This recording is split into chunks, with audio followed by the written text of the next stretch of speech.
क्या हाल चाल है सबके भाई। आज मैं आपको इस वीडियो में दिखाने वाला हूँ बॉलीवुड की टेक्नोलॉजी का लेवल। कभी कभी बॉलीवुड वाले अपनी मूवीज में ऐसी टेक्नोलॉजी दिखा देते हैं जो कि कैसे बनी, क्यों बनी, सोचते सोचते आपका दिमाग घूम जाएगा। और अगर कोई असली का साइंटिस्ट इस टेक्नोलॉजी को देख लेना तो वो जंगल में जाके किसी लंबे पेड़ की डाल के ऊपर झूल जाएगा। इनकी टेक्नोलॉजी इतनी अद्भुत है, इतनी हाईटेक है कि ऐसी टेक्नोलॉजी तो अपने हॉलीवुड की मूवीज में भी नहीं देखी होगी। अच्छा, तो चलो भाई देखते हैं इनकी करामात और वीडियो को करते हैं स्टार्ट।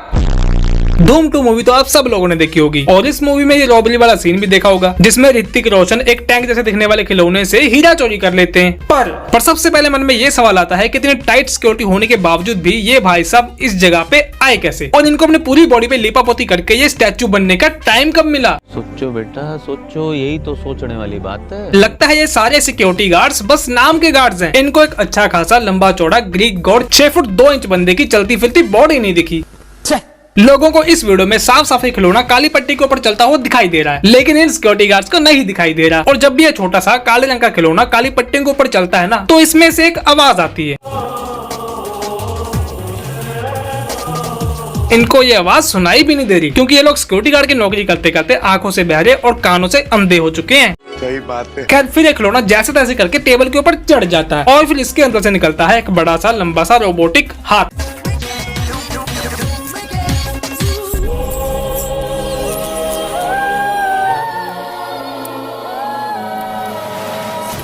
लेकिन अब भी इन सिक्योरिटी गार्ड्स को ये सब कुछ दिख नहीं रहा। बताओ इस सीन में ऋतिक भाई के पास ये टेक्नोलॉजी आई कैसे? क्योंकि आज तक हमने ऐसी कोई टेक्नोलॉजी देखी नहीं जहाँ पे लाइट मार के किसी भी जगह पे एक होलोग्राम बना दिया जाए। साइंस की माने तो ऐसा 3D होलोग्राम बनाने के लिए लाइट को ठीक उसी जगह के नीचे से आना चाहिए जहाँ पे ये हीरा पड़ा हुआ था, लेकिन ये भाई सब तो लाइट मार रहे हैं बहुत दूर से, फिर भी इस पॉइंट पे आके हीरे का होलोग्राम बना तो बना कैसे पता नहीं। क्योंकि अगर हम इतनी दूर से लेजर लाइट मारेंगे तो उस लाइट के जरिए होलोग्राम उसी जगह पे बनेगा जहाँ पे कोई चीज पड़ी होगी, कोई दीवार होगी या फिर इस हीरे वाली जगह पे कोई प्लेन चीज होनी चाहिए थी जिसके ऊपर ये रोशनी पड़ती और फिर हीरे का होलोग्राम बनता। पर ये तो बॉलीवुड है, इतनी डिटेलिंग यहाँ पे नहीं दिखाई जा सकती। बात तो सही है। अगर हम साइंटिस्टों की माने तो इस सीन में ऋतिक रोशन ने यह बनाया तुमको।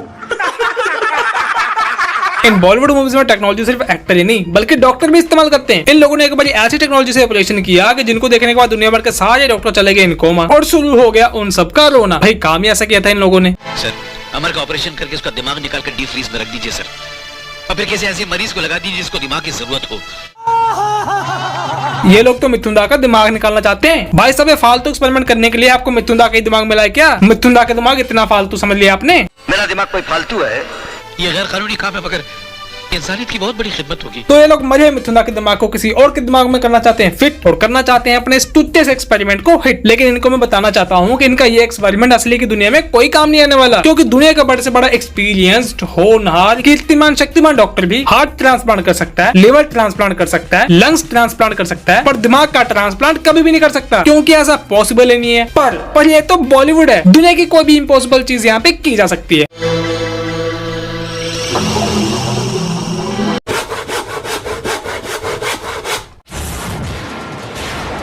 ये डॉक्टर साहब तो चीरफाड़ ऐसे कर रहे हैं कि जैसे कि बंदे की खोपड़ी नहीं बल्कि यार जैसे लकड़ी काट रहे हो। पर ये भाई साहब दिमाग निकालने में सक्सेसफुल हो जाते हैं। फिर दिमाग को रखते हैं अपने हथेली पे, धरते हैं एक प्लेट पे और रख देते हैं एक ओवन में।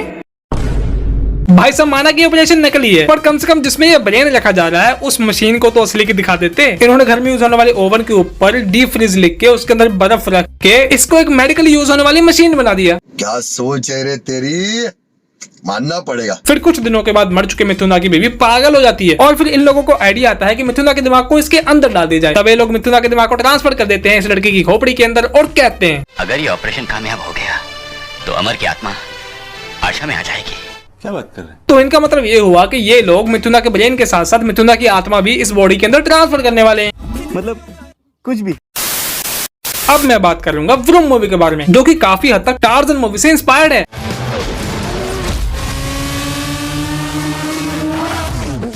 ये गाड़ी ठीक टार्जन की तरह ही सेल्फ ड्राइव कर सकती है, गुंडों को मार सकती है, बिना पेट्रोल के कहीं पे भी जा सकती है और काफी और काम भी कर सकती है। तो इस मूवी में होता ये है कि एक होनहार इंटेलिजेंट साइंटिस्ट एक ह्यूमन चिप को बना रहा होता है, पर कुछ गुंडों को पता चल जाता है और वो इस साइंटिस्ट को धमकी देते हैं कि वो ये चिप इनको दे दे, पर ये साइंटिस्ट मना कर देता है। तब ये गुंडे लोग अपनी पूरी पलटन लेके पहुंच जाते हैं साइंटिस्ट की लैब में, पर साइंटिस्ट वहां से भाग जाता है और पहुंच जाता है एक पार्किंग एरिया में, जहाँ पे इनको दिखती है एक बोनट खुली हुई कार और इनके मन में एक आइडिया आता है और ये ह्यूमन चिप को छुपाने के लिए हो जाते हैं तैयार। तो ये भाई सब इस गाड़ी के इंजन में पता नहीं क्या करते हैं, इस चिप को कहाँ लगाते हैं, कहाँ छुपाते हैं और चिप को गाड़ी में छुपा के ये भाई सब जाते हैं भाग, पर पता नहीं कैसे फिर ये गाड़ी अपने आप हो जाती है स्टार्ट। भाई मुझे ये समझ नहीं आ रहा ये सब कैसे हो गया। इन भाई साहब ने तो सिर्फ गाड़ी में चिप को छुपाया था, ना कि इस चिप को इस गाड़ी के लिए बनाया था। इस साइंटिस्ट के द्वारा इस गाड़ी के बोनट में चिप छुपाने के बाद ये गाड़ी अपने आप स्टार्ट हो जाती है और अपने आप ही लोगों की बातें सुनने और समझने लग जाती है। काश मैं तुम्हें चला पाता। और ध्यान देने वाली बात तो ये है कि ये चिप बनाई गई थी लोगों के लिए, ना कि गाड़ी के लिए। इस साइंटिस्ट ने इस चिप को इस गाड़ी के बोनट के अंदर छुपाया था, ना कि इसके कनेक्शन किए थे। ये ऑटोमेटिक कार कैसे बन गई ये तो खुद साइंटिस्ट भी नहीं जानता होगा, किसी को पता नहीं चलेगा। ये टेक्नोलॉजी इतने नेक्स्ट लेवल की है ना कि आज के जमाने की automobile technology, AI technology, robotics technology कुछ भी नहीं है इसके सामने। सही पकड़े हैं। अब हम बढ़ते हैं अपनी अगली मूवी की तरफ, जो है पार्टनर।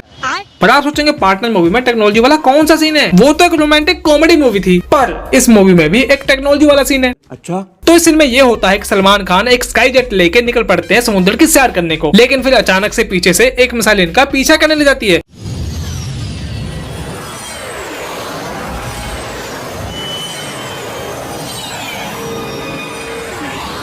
और वो मिसाइल होती है एक नन्हे से मुन्ने से छोटे से बच्चे की, जो कि रिश्ते में इन भाई साहब का भांजा लगता है। और ये मिसाइल इनका पीछा इसलिए कर रही होती है क्योंकि इस बच्चे ने गलती से बोल दिया होता है ये, और ये होता है एक सीक्रेट कोड इस मिसाइल को लॉन्च करने के लिए। मत बोलो गोभी को, ये एक्टिवेट हो जाएगा। तू बोल रहा है गोभी को? अभी तो आपने बोला गोभी को। म्यूजिक।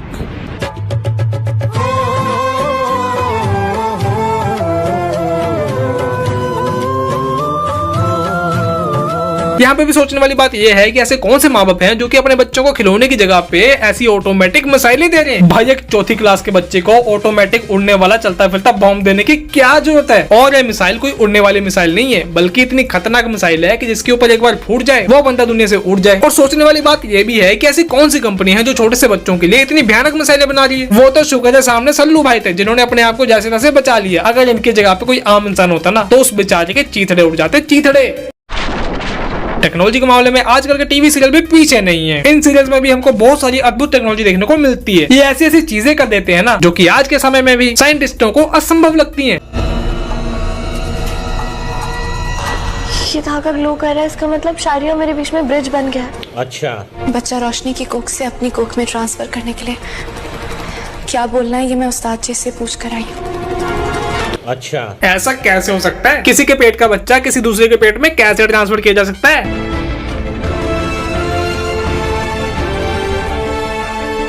शाबाश! इन लोगों ने ऐसा करके साइंस की, सृष्टि के सारे नियमों की धज्जियां उड़ा दी। शर्म करो, भगवान से डरो।